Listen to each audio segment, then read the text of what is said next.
day 44 of my expedition to follow the course of the Okavango. We've spent the day trying to locate the Selinda Spillway, a channel that is flowing for the first time in 80 years. But the water we've been following all this way is now blocking our progress, and the more we move east, the more difficult it's becoming. It's black. They call it cotton mud. Mike's gone off to investigate. Because we're still, 5 k's or so from the gate? Good 5 k's. I'm travelling with my good friend and Kalahari expert, Mike Main. The going is so slow that at times Mike is having to recce first on foot. What do you reckon? That's good. It's easy. It's all right. Yeah. Is it firm? Oh, absolutely. It's perfect. Piece of cake. Oh.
And I think this is the last one. I think we can silently begin to think of getting to Selinda today.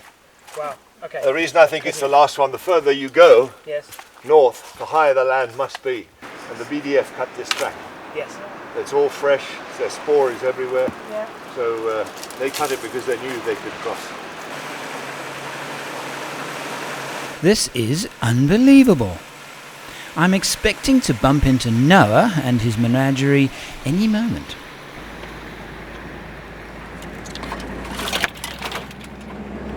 But Mike, on the other hand, seems to think that everything is just fine.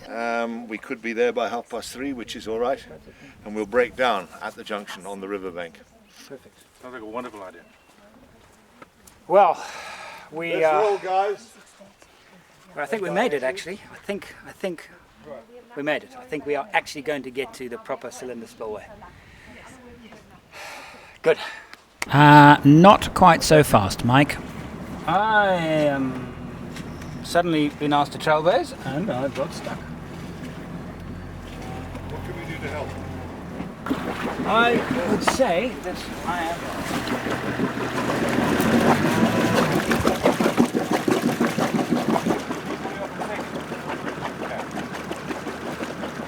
Okay, go!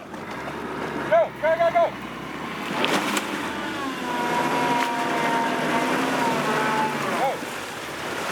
Whoa, whoa! Sorry about that. Yeah, you probably did the right thing. It's amazing. The kinetic energy in this is just They are incredible. amazing things. What did we do before they came along? I don't remember. We dug. That's what we did. And it doesn't look like the sticky stuff is behind us. All right, so Mike is stuck there. So I have to recover him this way because behind him is very soft. This is quite firm, but there's a log in the way, so we're going to have to cut the log and then get in here. But the road is there. Road is just the other side of the log, so it's actually worth persevering, but we've got to get rid of that log before we can get Mike out of his mud. Road is over. Hey, Sheston, get out of the way. Sheston, you got to get hurt there. Keep pushing.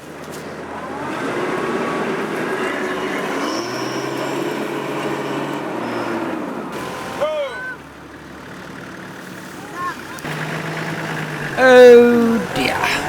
Let me see. This is 1, there we go. fourth vehicle stuck today. Perfect. Come forward.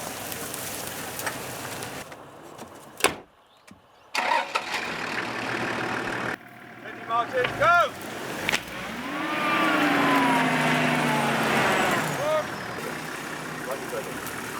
No.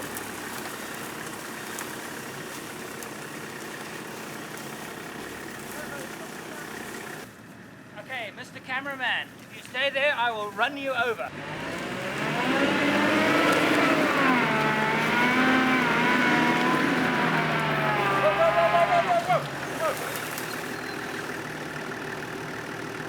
Oh dear. Well, that'll be number 5, won't it? Let me get the shovel out and I'll start clearing that area.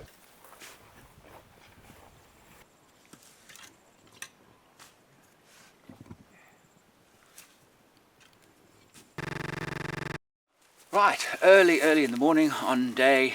Actually, I've lost track completely now. It's down there in the titles. We're still trying to get to Selinda. We got stuck 5 times yesterday. It's not actually a record for me. My record is 7 times in one day in Makarikari salt pans. The last time we got stuck, it was so difficult to get out, we decided, chill out, pitch tent, let's camp here for the night. We did get the cruiser out before nightfall. But we are yet to see the Selinda Spillway proper. Mike reckons we're about 1 kilometre from the vet fence. From there, he reckons it's an easy ride down to Selinda. So, we are still going to battle on this morning. I'm determined to see the Selinda and tell you that story. Right, things are looking good.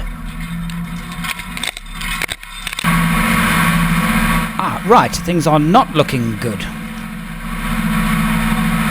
Mike's been wrong all along. I think he has been completely flabbergasted by how much water is here. He's been here a dozen times before, has never seen it wet. I'm having my doubts whether Selinda is reachable. Mike's gone off for quite a long time now. The track itself is now soft, and that's, I mean, where we got stuck yesterday, we were skirting the track because it was too deep, and when you go off the track it's incredibly soft. Now what's happened now is the track itself is soft. Mike's been gone for a long time to try and find a path through.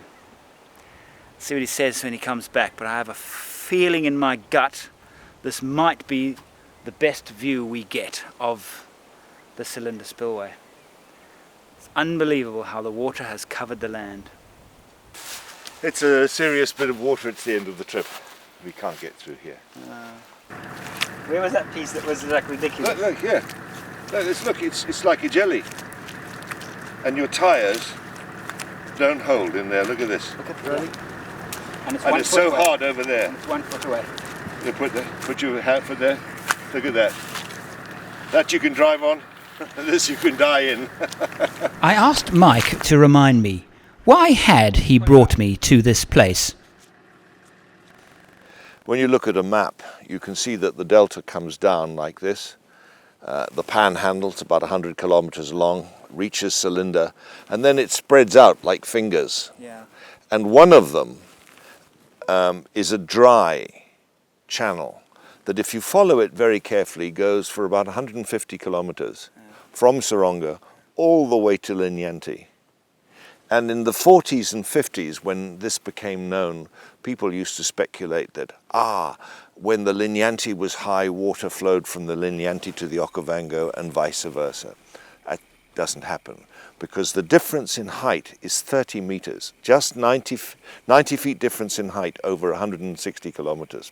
And you know for a fact that it is flowing now. It's That's now why we're sitting in this situation. At 2:30 on the 17th, I think, of August last year, 2009, the water met. When I say the met, the Okavango was spilling down towards the Linyanti, but of course the Linyanti was high and it backs up. And somebody was very fortunate to be there at that moment and watch the waters meet. And that's what we've been trying to do. We've been trying to see the Selinda in its channel as it runs down into the Linyanti, but there is so much water we just can't get close to it. Yeah. Extraordinary feature. Well, I think we had a damn good try. We had a very good try.